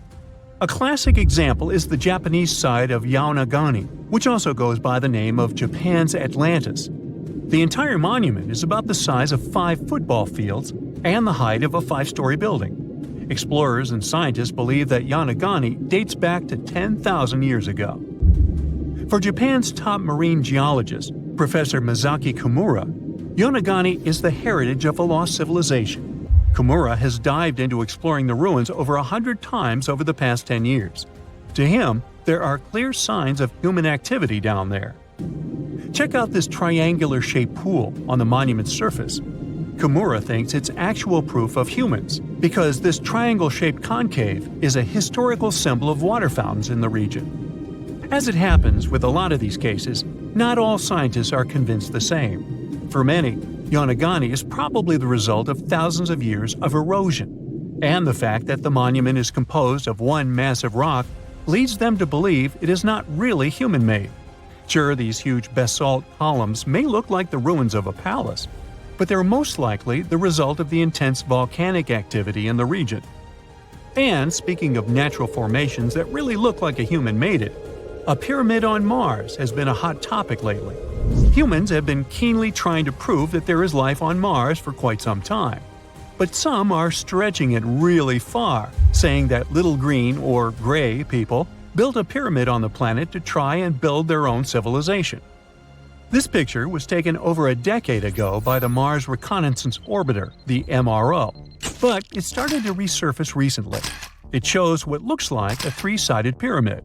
Some people claim that the smooth side of the pyramid could only be the effect of otherworldly work. Then science comes along and explains that Mars is home to one of the deepest canyon systems in the whole solar system. The so-called pyramid is located in what is known as the Kandor-Chasma region. This Martian region has a bunch of similar formations that are nothing more than the result of erosion. Nothing supernatural going on there, apparently. In 1850, French scientist Auguste Mariette went to Egypt looking for manuscripts, but accidentally found a head of a sphinx sticking out of the dunes. He cleared the sand and figured out the sphinx was guiding the entrance to some underground construction. Several months later, he finally entered the Serapeum of Saqqara. Inside, he found an enormous granite sarcophagi with remnants of 64 bulls. Scientists are still amazed by the tech that the ancient Egyptians used to transport those enormous boxes. The Serapeum was built around the year 3000 before the Common Era. It was an underground tomb built to honor the sacred Apis bulls of ancient Egypt. It had a long hallway, almost 500 feet long, with giant stone rooms on both sides. Some of the sarcophagi weighed as much as 50 average cars, and all of them were made with super precision, with exact 90-degree angles. These sarcophagi were beautifully decorated with hieroglyphs and carvings that told stories about the lives and importance of the Apis bulls. Now, there are 24 sarcophagi left. In ancient Egypt, Apis bulls were very special animals connected to the deity Ptah. They thought the bulls carried Ptah's spirit and wisdom, helped the pharaoh, and protected the Egyptians. Priests looked for special markings on young bulls to find Apis bulls. It could be a white triangle on its forehead, which symbolized divine light, a shape on its back like a vulture's wing, and a scarab shape under its tongue, which stood for rebirth. If a bull had these signs, they believed it was chosen by Ptah and treated it like royalty. The chosen bulls lived in a special temple in Memphis, the city where they worshipped Ptah. They received the best care and offerings from visitors who wanted their blessings. When an Apis bull passed away, it was treated with great honor and mummified.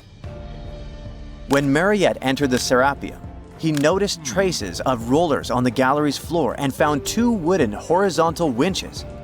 Each had 8 levers. Later, other explorers saw double rails.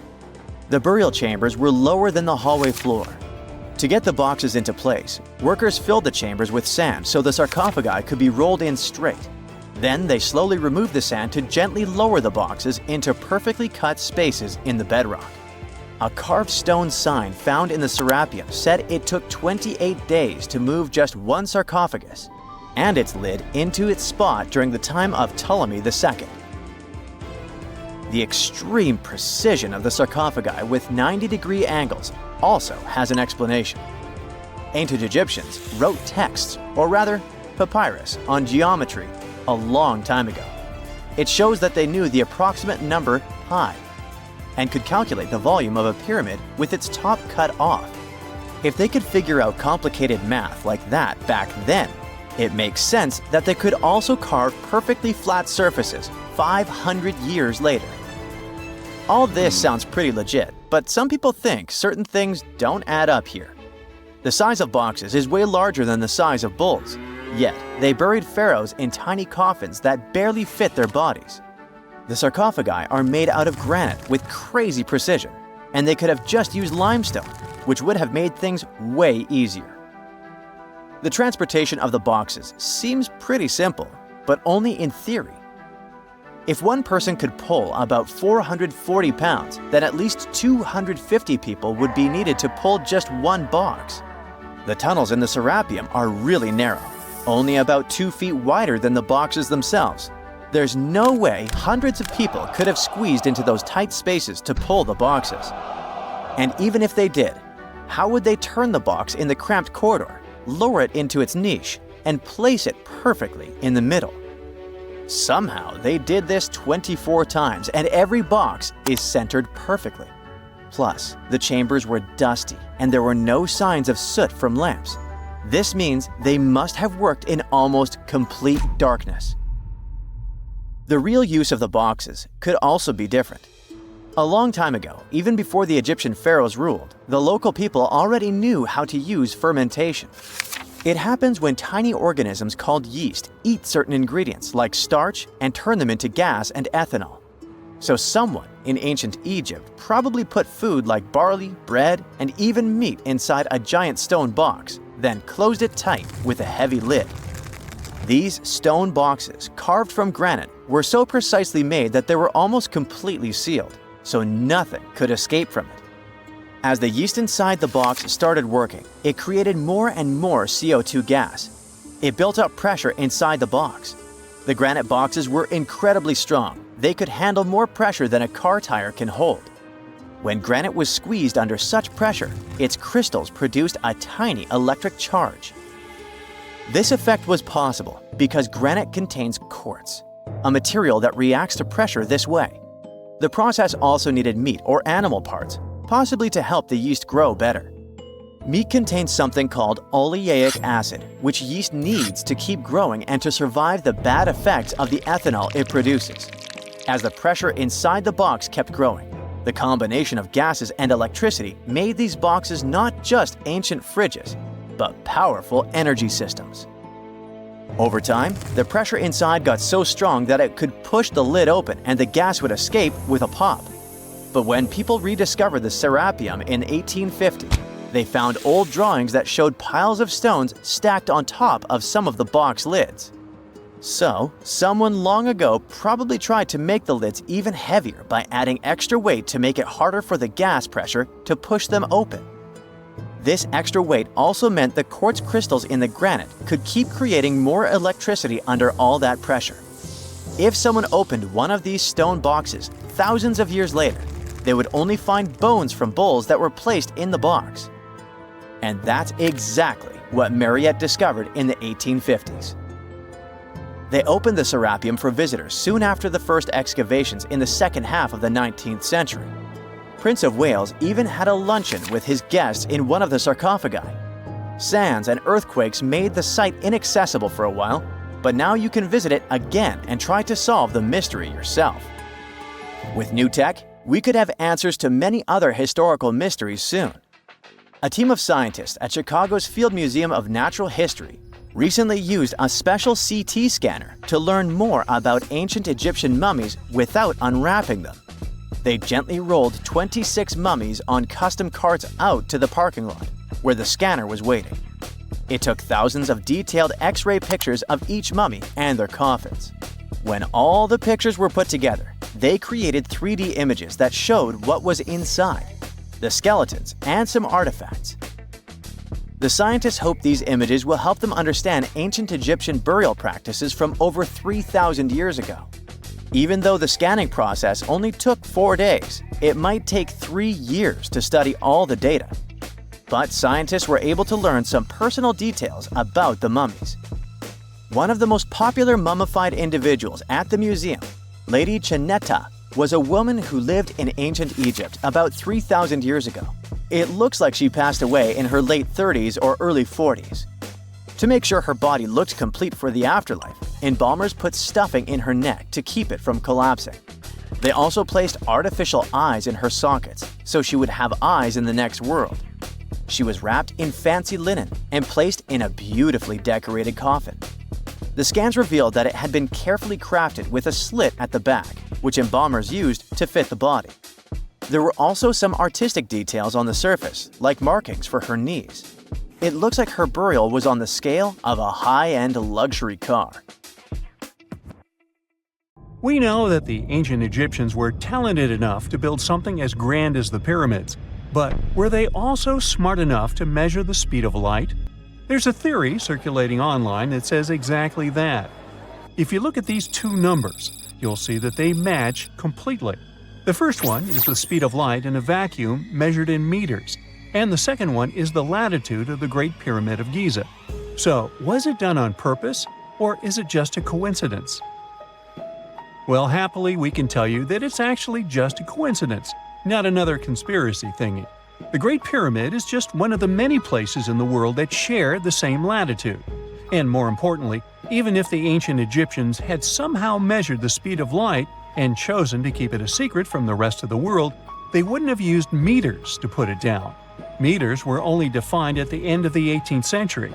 The builders of the pyramids used a different unit of measure called cubits. 1 cubit is equal to 1.5 feet. Cubit was based on the length of the arm from the elbow to the tip of the middle finger, and it became popular in the ancient world. So if they wanted to impress the rest of the world and set the pyramids at a point that matched the speed of light in cubits, they would have to build their iconic constructions somewhere in Europe. And then the Danish astronomer who first measured the speed of light in 1676 would have been really upset to know that someone had done it centuries before him. So, although they were ahead of their time in many aspects, the ancient Egyptians never measured the speed of light or used longitude and latitude to map their locations. The base of the Great Pyramid of Giza might seem like a perfect square, but it's actually an 8-sided structure, not 4-sided. Each of its 4 sides has a subtle concave indentation that splits it evenly from base to tip. The official version is that a British pilot was the first to notice it in 1940 while flying over the pyramid. He took a photograph that showed shadows highlighting these indentations. Some people think these lines are only visible from above and can best be seen at dawn and dusk during the spring and autumn equinoxes. This has led to a freaky theory that the ancient Egyptians might have designed the pyramids to communicate with something looking at them from above. Now, the Great Pyramid is one of only 3 pyramids that used to have a swivel door. It weighed around 20 tons, but they could still easily open it from the inside. Its precise fit made it nearly invisible from the outside, with no visible latch or handle. There were only slight variations in the exterior stone that gave out an opening. The other 2 pyramids with similar doors belonged to Khufu's father and grandfather. The Great Pyramid also has a hidden void at least 100 feet long that was only found in 2017. We still don't know what lies within the space, what purpose it served, or if it is the only space of its kind. Researchers used the same tech to see through cathedral walls, Mayan pyramids, and even volcanoes. It depends on a natural shower of subatomic particles called muons. They pass more easily through empty space than through solid materials. So if they arrange multiple muon detectors around a structure, scientists can map out its solid and empty areas. A team of scientists placed muon detectors inside the Great Pyramid and allowed them to gather data for months. Scientists have analyzed samples of the mortar used to build the pyramids many times. Although we know its composition, modern technology still can't replicate it. The mortar is mostly made from processed gypsum, but it wasn't used like the cement we use for bricks today. Instead, they used it to support the joints between the massive stones as they were set in place. The estimated amount they needed to construct the Great Pyramid was around 500,000 tons of mortar. The gypsum mortar is stronger than the stones themselves and has held up for thousands of years. Now, all 4 sides of the Great Pyramid are aligned with the cardinal points – north, south, east, and west. According to geologist and engineer Glenn Dash, the alignment is accurate to within 4 minutes of arc, or 1/15 of a degree. The architects managed to achieve this without modern tools like drones, blueprints, or computers. Many researchers try to explain this construction miracle. Maybe they used the pole star or the sun's shadow. Dash recently proposed a new, simpler idea. The Egyptians might have used the autumnal equinox to align the pyramids. It happens twice a year when the Earth's equator passes through the center of the sun's disk, making day and night nearly equal in length. To test his theory, Dash conducted an experiment on the 22nd of September 2016, the first day of the fall equinox. He used a special rod the Egyptians had to cast a shadow and tracked its tip at regular intervals, forming a smooth curve. By connecting 2 points of the curve with a taut string, he created an almost perfect east-west line. Dash noted that on the equinox, the shadow's tip runs in a straight line, nearly perfectly east-west, and with a slight counterclockwise error. There's a similar error in the pyramids. Although his experiment was conducted in Connecticut, Dash believes that the same method would work in Egypt. All the ancient Egyptians needed was a clear, sunny day. They could determine the fall equinox by counting 91 days from the summer solstice. But they left us few clues, and no engineering documents or architectural plans have been found that explain their methods. So they might have mapped shadows, but it's not definite. Now, scientists have long wondered how heavy stone blocks were carried to the pyramid sites, and they might finally have an answer. A research team from the University of North Carolina, Wilmington, has discovered that 31 pyramids are likely to have been built along a long-lost ancient branch of the River Nile. It's now hidden under desert and farmland. For many years, archaeologists have thought that ancient Egyptians must have used a nearby waterway to transport materials, equipment, people, and whatever else they needed to build the pyramids on the river. But up until now, they weren't certain of the location, shape, size, or proximity of this waterway to the site of the pyramids. The group of researchers used radar satellite imagery, historical maps, geophysical surveys, and sediment coring to map the river branch. They believe it was buried by a major drought and sandstorms thousands of years ago. The team managed to go below the sand surface and get images of some hidden features thanks to radar technology. They found hidden rivers and ancient structures running at the foothills of where most of the ancient Egyptian pyramids lie.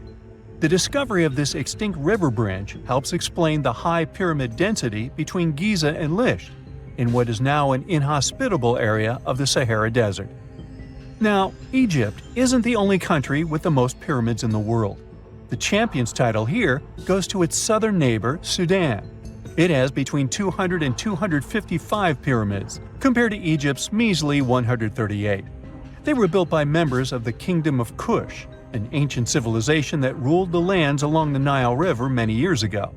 They started erecting pyramids around 500 years after the Egyptians had stopped doing it. Their pyramids are much smaller than the Egyptian ones, but were built for the same purposes. Archaeologists are still working to find out how the pyramids in the Sudan were built, how long it took to complete them, and what happened to their society. If there's a question that still baffles archaeologists to this day, it's this one. How did the ancient Egyptians build those magnificent pyramids? As far as we know today, their resources were quite limited, especially in terms of tools and building materials. We still don't have a fully satisfying answer, but hey, we've got some pretty amazing theories worth considering. The leading contender among these theories involves the clever Egyptians employing a sneaky strategy. Now picture this. They constructed a slanted and curving mound made of bricks, earth, and sand encircling the pyramid to be. As the pyramid grew taller and taller, they simply increased the height and length of this wacky structure. It's like they were playing an ancient game of Jenga. Now, how did they get those massive stone blocks up there? Well, according to the legendary ancient Greek historian Herodotus, they used sleds, rollers, and levers. It sounds like they turned construction into a supersized game of tug-of-war. And guess what? Herodotus also claimed that the Great Pyramid, the one from Giza, the granddaddy of them all, took a whopping 20 years to build. There's more. Herodotus also dropped a mind-boggling number on us. 100,000 men were supposedly involved in this pyramid extravaganza. Did they hire the entire Egyptian population? Well, it might not be as far-fetched as it sounds. These men were probably mostly farmers, so they probably focused on the pyramids when there wasn't much work to be done in the fields. You know, like during the flood season of the Nile River. Obviously, specialists in the archaeological community had something to add to this theory. By the late 20th century, they discovered some evidence that suggests the workforce might have been smaller and more permanent than previously thought. Instead of a massive army of 100,000 pyramid builders, they proposed that a modest crew of around 20,000 workers, accompanied by support personnel like bakers, physicians, and even spiritual leaders, could have gotten the job done. There was also this theory that claimed that the pyramids were actually built from the top downward. It suggested that these colossal structures were nothing more than isolated hills used as quarries. The stones were supposedly drawn from these hills, and over time, competing engineers took charge and transformed them into the iconic pyramids we know today. Now, before you dismiss this theory as a wild fantasy, some folks thought it wasn't completely crazy. After all, there are instances where isolated hills exist, so maybe this theory had a tiny glimmer of truth. Whether it involved ramp building or ingenious work schedules, one thing is clear. Those pyramids have definitely left their mark on history and on our imaginations.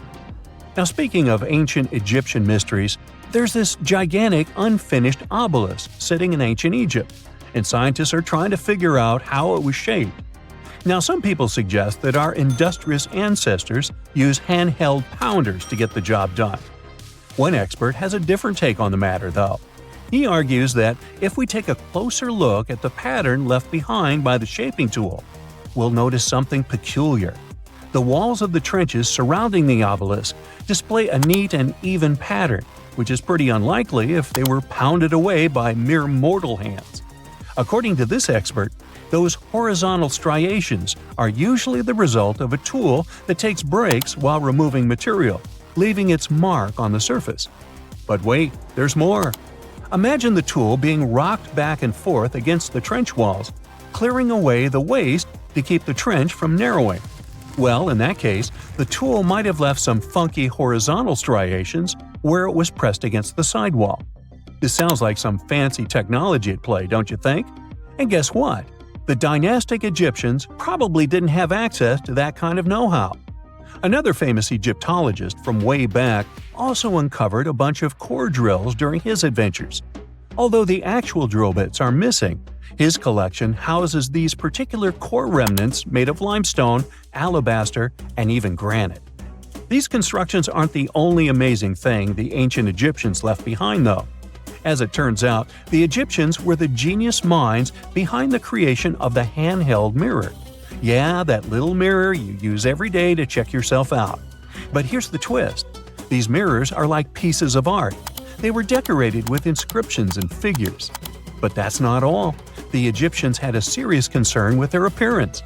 They knew the importance of personal hygiene and looking fabulous. So, in their quest for pearly whites, they invented toothbrushes and toothpaste. Dental problems were pretty common back then, and their smiles weren't exactly all white. Dentistry wasn't their strongest suit, you see. Maybe their minds were distracted by all that pyramid building. So that doesn't mean those ancient toothpaste recipes weren't amazing. One delightful concoction included rock salt, mint, dried iris petals, and pepper. Some brave dentists in the 21st century tried it out, and it worked pretty well. Ground-up ash was also used in another recipe to create a tooth cleansing paste. Mint was missing, so that didn't do much for their breath. That's when the genius Egyptians came up with the world's first breath mints. They made tablets from heated spices like cinnamon, and they mixed it with honey. Now, let's shift gears to home decor, Egyptian style. They surely took ornamentation to the next level. While the concept of decorating furniture started in Mesopotamia, the Egyptians cranked it up a notch. They went all out with different colors of ink and even developed various weights of paper.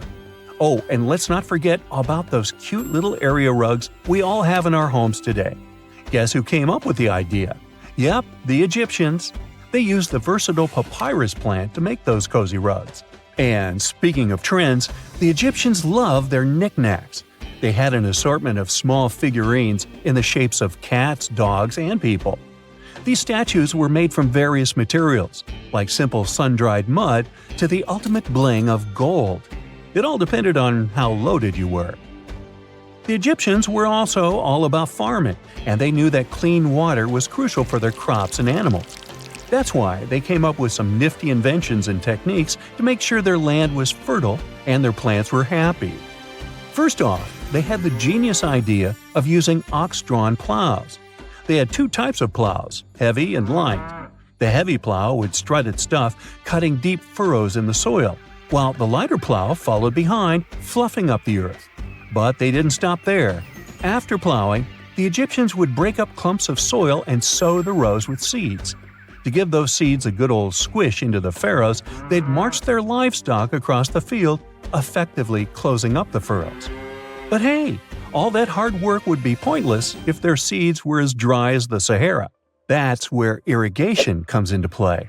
The Egyptians were so good at it that other cultures, like the Greeks and Romans, couldn't help but copy their techniques. Now let's switch gears and talk about the marvelous architecture of ancient Egypt. These folks weren't just skilled farmers, they were also architectural maestros. They built these fancy canals to carry water to farms and villages, and boy, did they know how to make those canals look pretty. Just imagine strolling along a canal lined with ornate structures. The pharaoh Ramesses the Great was quite the overachiever when it came to construction. One of his mind-blowing creations was the construction located at Abu Simbel. This building was designed so that twice a year, the sun would shine directly into it and illuminate the statues of Ramesses. And let's not forget about the corbelled arch. Without this architectural gem, we'd be missing out on some mind-boggling structures like the Great Pyramid. The Egyptians knew how to make things stand tall and proud, thanks to their engineering and construction wizardry. They built grand halls and inner sanctums that make your jaw drop. And some of these temples doubled as astronomical observatories. 2 centuries ago, a 31-year-old Frenchman stormed into his brother's office in Paris. He had only one thing to share. "I've got it!" The man was so excited that he immediately collapsed. He spent the next 5 days in bed recovering his health. Who was this mysterious person, and why was he so thrilled? Jean-François Champollion made one of the greatest scientific breakthroughs in human history. He had cracked the code of Egyptian hieroglyphs. This enabled scientists to finally unravel the secrets of this ancient civilization. They weren't able to read hieroglyphs for nearly 2,000 years. After the Romans took over Egypt, the intricate writing system slowly faded away from people's minds. The last of the hieroglyphic texts date back to the 4th century. For thousands of years, Egyptians used images to show their lives. But the knowledge of how to read these pictures was lost to modern science. The story of hieroglyphs began in 3250 before current era. That's when ancient Egyptians developed writing. Their motivation was to better organize the distribution and storage of goods. One of the earliest examples is a ceramic jar that had an inscription in black ink. There were 2 major writing systems. The first were the hieroglyphs, which literally means sacred carving. Egyptians carved hieroglyphs in stone on temples, tombs, and similar monuments for 3,000 years. They present a system of pictorial texts. A pictograph is a picture or a drawing that stands for an idea of a word. It's a precursor to the true writing as we have it today. For example, when Egyptians wanted to write ibis, they would draw a small image of the bird. Hieroglyphs can be found on walls. They were a formal way of writing. The other writing system was hieratic. Egyptians mostly used it when writing on papyrus. That's an early, thicker form of the paper we have today. It soon evolved into Demotic. This improved version became the most common writing systems in ancient Egypt. Then, in the early 4th century BCE, Alexander the Great took control of Egypt. This was the time when the Greek Ptolemaic dynasty ruled the country. You've probably heard of the last ruler of this dynasty, Cleopatra. During her time, Egyptian Demotic and Greek were used side by side. The two started mixing, and by the year 100, a new language emerged, Coptic. It slowly replaced the ancient writing system. Only Egyptian priests used hieroglyphs for the next couple of centuries, and then their meaning was lost to history. But not forever. Arabs were the first who tried to solve the mystery of the hieroglyphs. Medieval travelers came across these strange symbols and wanted to understand their meaning. They consulted speakers of Coptic and translated text from Greek and Latin into Arabic to break the code of the hieroglyphs. During the Renaissance, Europeans also became fascinated with the legacy of ancient Egypt. Scholars from the Old Continent believed that hieroglyphs were a group of symbols as opposed to a written language. This was all about to change in 1799. A year earlier, Napoleon, the famous French ruler, arrived in Egypt. His subordinates constructed a fort that dated back to the 15th century. Rashid, or Rosetta, was a port town in the northeast of Egypt, near Alexandria. One section of the old fortification wall contained an interesting slab inside. The stone tablet was made of a granite-like rock. It was just 40 inches high and 30 inches wide. It contained 3 distinctive sections of text carved into it. The letters were in 3 scripts and 2 languages: hieroglyphs, Demotic, and Greek. It was a fragment of a larger ancient stela. These are upright stone slabs that are used to dedicate to a person or an event, but the one from Rosetta was damaged. 2/3 of the hieroglyphic text on the top was missing. The bottom Greek text lacked a cornerstone. The only fully preserved section was the writing in Demotic in the middle of the slab. It eventually ended up in the British Museum. The scientific community was intrigued, and the race was on to decipher it. Prints and casts of the slab went out all over Europe. Scholars already knew ancient Greek, so in theory, this shouldn't have been so hard. The first people who saw the Rosetta Stone thought the process would take 2 weeks. In the end, it took 2 decades. The main issue was the fact that hieroglyphs and spoken ancient Egyptian didn't have a connection anymore. Scientists didn't know what sounds the letters on the slab corresponded to. Imagine if English disappeared 1,000 years in the future. Then someone finds a tablet with the word dog. At first, they wouldn't know how to read the word or the individual letters. Even if they figured out how to pronounce the word, they wouldn't know its meaning. This is what linguists were dealing with in the case of the Rosetta Stone. The careful study of the artifact produced another find. The texts weren't direct translations of each other. They both described the same event, but in different words. It was like you saw a movie with 2 friends, and then all 3 of you wrote different reviews about it. The original text was probably in Greek, but the translators added extra words to make it sound more Egyptian. An English physician and physicist, Thomas Young, made the first great breakthrough. He knew that the name Ptolemy appeared several times in the text based on the Greek translation. This wasn't an Egyptian name, so it was impossible to represent it with a single image. The only way to spell out this Greek name was to use symbols that sound like it when produced. This is called transliteration, and we have it today as well. This is how foreign-sounding words are written down in Chinese or some Slavic languages. Young focused on sets of hieroglyphs in oval frames. These are called cartouches.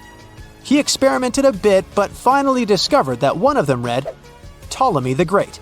The individual hieroglyphs that made up this name corresponded to sounds needed to produce it. This is where our mysterious man from the beginning of the video enters the picture. Champollion picked up where Young left off. He knew Coptic, so the Frenchman was able to determine what many other hieroglyphs sounded like. The eureka moment was close. It came while he was studying a cartouche from a site dedicated to Ramses II. It had 4 symbols. The last 2 were the same. He determined this was the sound S. The first symbol was the sun. This is Ra or Re in Coptic. So the cartouche read Ra something SS. Can you already guess the name? Of course, it's Ramses. This breakthrough finally cracked the code. Ancient Egyptian wasn't a mishmash of cool-looking images. It was a phonetic language that Jean-François Champollion discovered in September of 1822. The stone slab is today known as the Decree of Memphis. The Egyptian Council issued it in this city in the year 196 before current era. In it, they expressed their loyalty to the pharaoh. They erected identical stelae in temples all across Egypt. The Rosetta Stone was just one copy of them, but its content is less important than the fact that Champollion's translation gave these ancient peoples their voice again. During the 1800s, European scholars didn't think that the Egyptian civilization was much older than classical Greek or Roman. Now that scientists could read hieroglyphs, a whole new chapter of human history opened. One of the most famous finds in the history of archaeology happened in 1922. That's when the British archaeologist Howard Carter discovered the tomb of Pharaoh Tutankhamun in Egypt's Valley of the Kings. The whole world admired King Tut's golden mask. But without Champollion's pioneering work, it would be impossible to know who its owner was. The young pharaoh's cartouche is phonetic. For instance, you pronounce the pictograph of a chick as the vowel U. The symbol for the key of life is an ankh, and there is a shepherd's crook in the end. It symbolizes the word ruler.